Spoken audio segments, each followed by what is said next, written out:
the frequencies and the light the DNA emits. And our words. And as we know in practice that affirmations and hypnosis and meditation, it all works. But now we have a scientific basis for it. Now we know that DNA actually responds to words.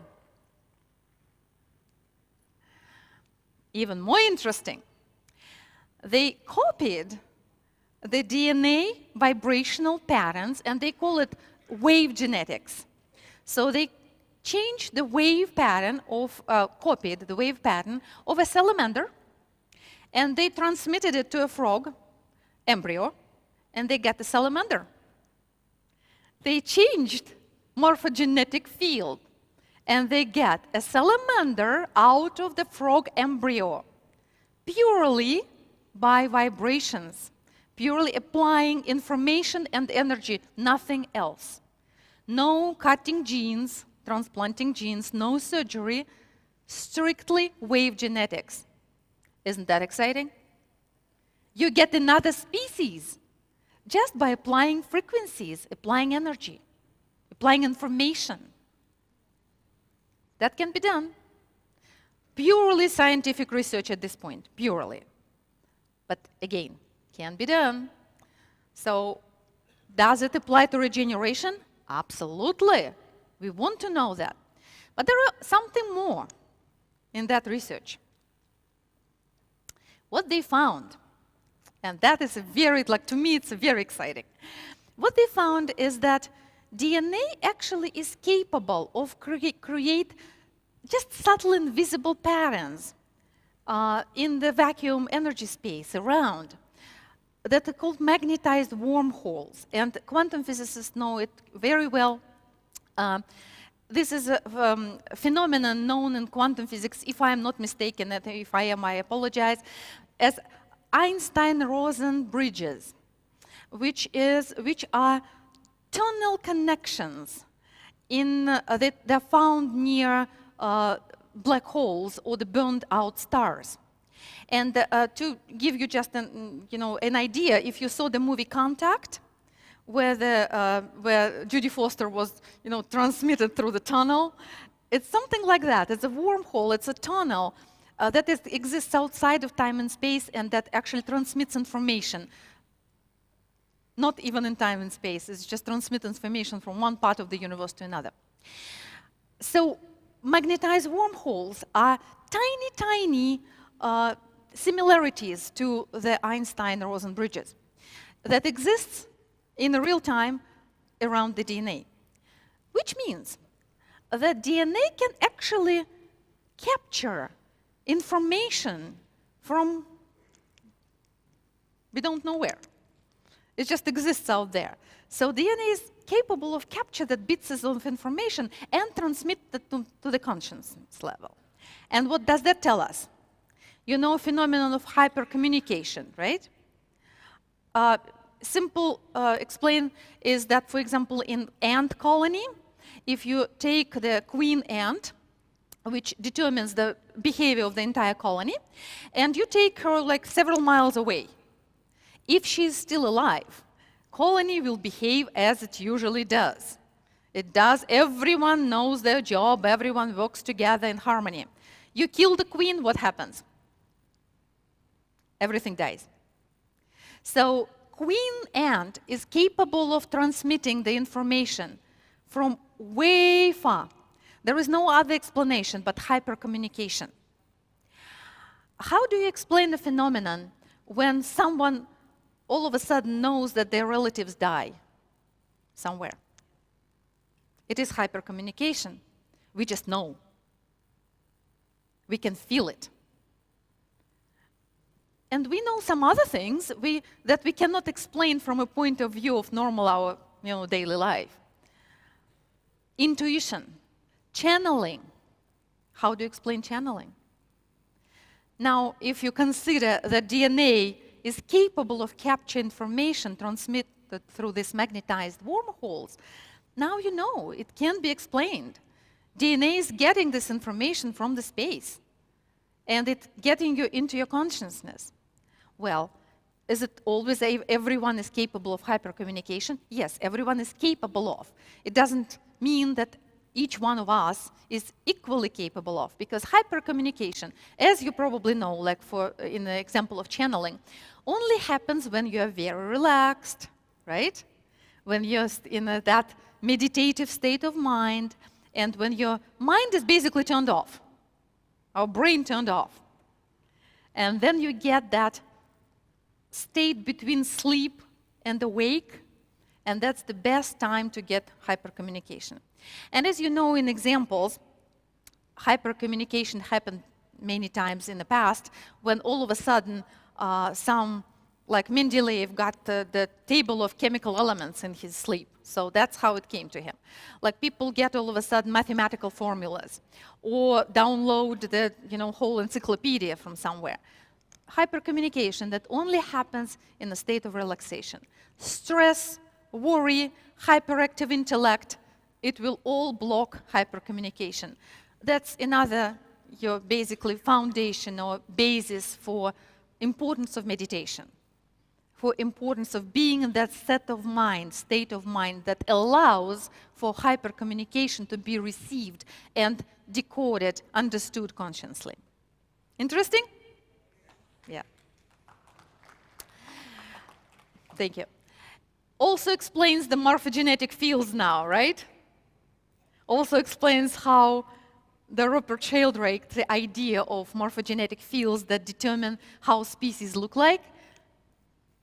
Now we know that that can be one of the mechanisms.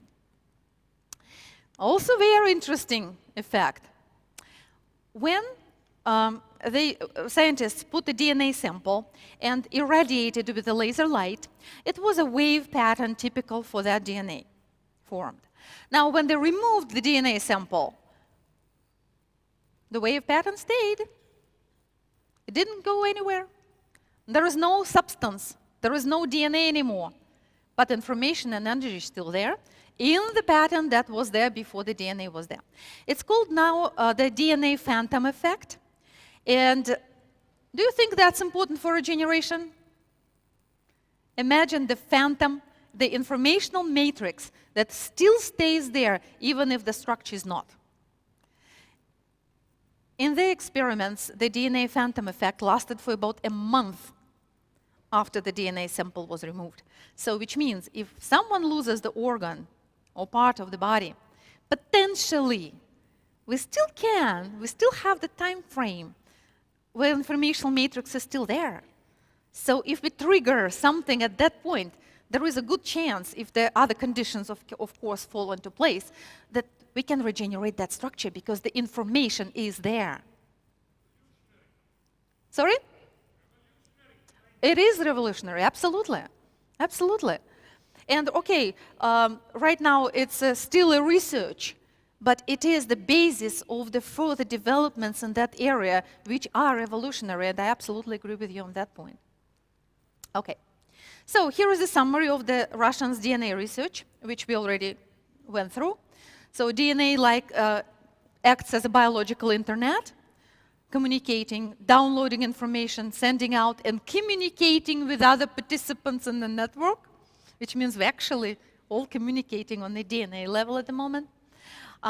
It emits coherent light, communicates that way, and also can be programmed by words or frequencies, and regeneration pattern initiate on information and energy level, not on a level of stem cells, actually. Stem cells just follow, like soldiers. They will go where informational field will dictate them to go.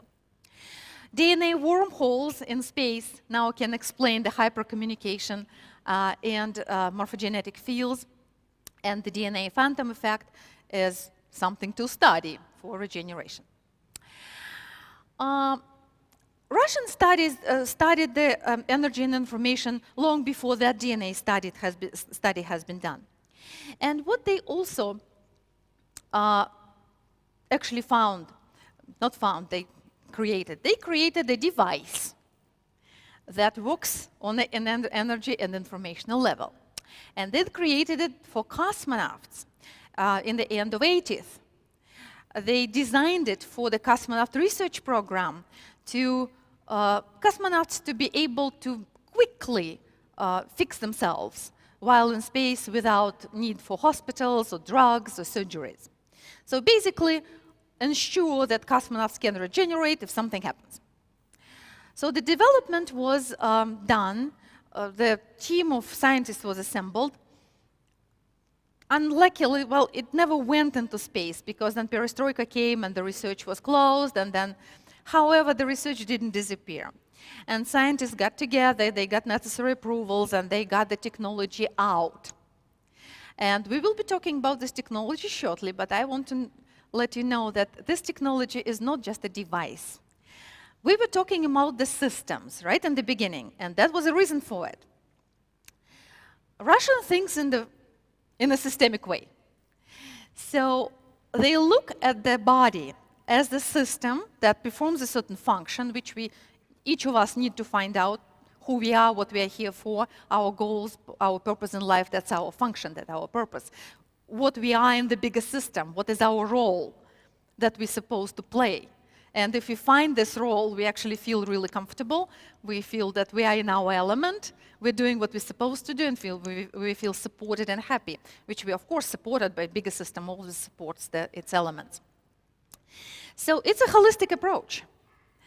They look, of course, at the functional systems. What their conclusion was that every functional system is a semi-open structure to the outside world.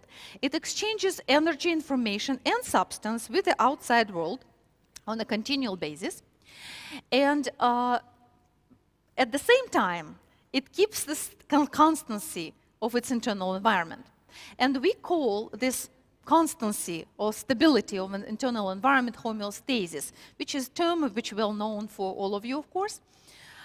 But think of it, the term is not quite correct because the condition of internal environment is never stable. It's ever-changing. So homeostasis is not actually a correct term. It probably would be more correct to call it homeokinesis or something like that. Dynamic.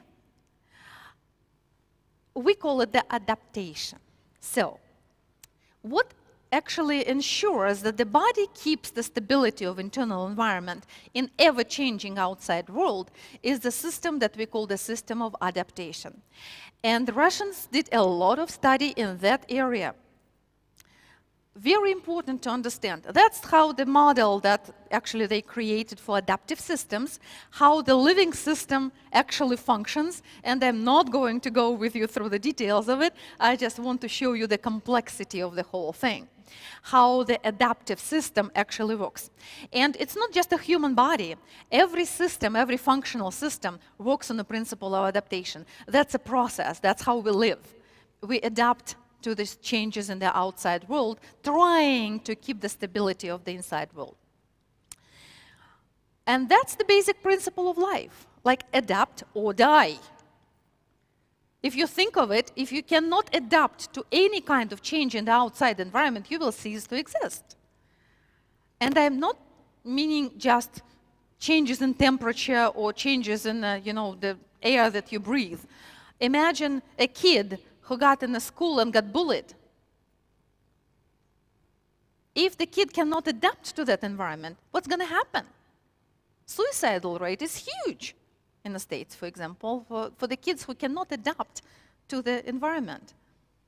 If you cannot adapt to the environment you live in, you will be unhappy, and eventually you will cease to exist if you cannot change it. Does it make sense? Good. System of adaptation is not a physical system. It's not a compilation of the physical, morphological parts or structural parts. There are many parts involved in it. Immune system is a major part of the system of adaptation. And the immune system does not just ensure that invaders are killed. By the thought of it, immune system also is a negotiator.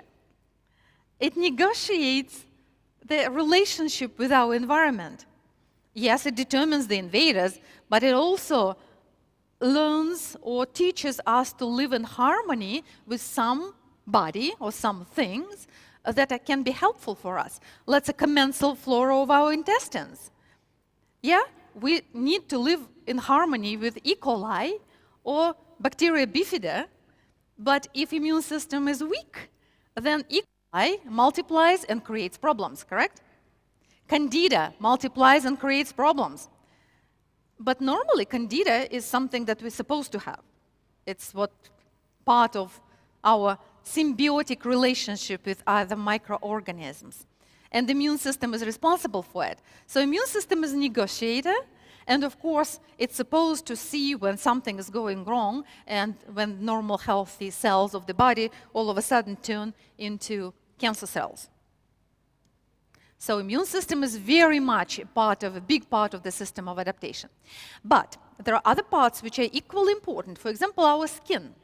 Our skin is naturally a border between outside world and inside world. So we need to make sure that our skin is clean, healthy, and it is, for us, from a point of view of information, it's a computer screen.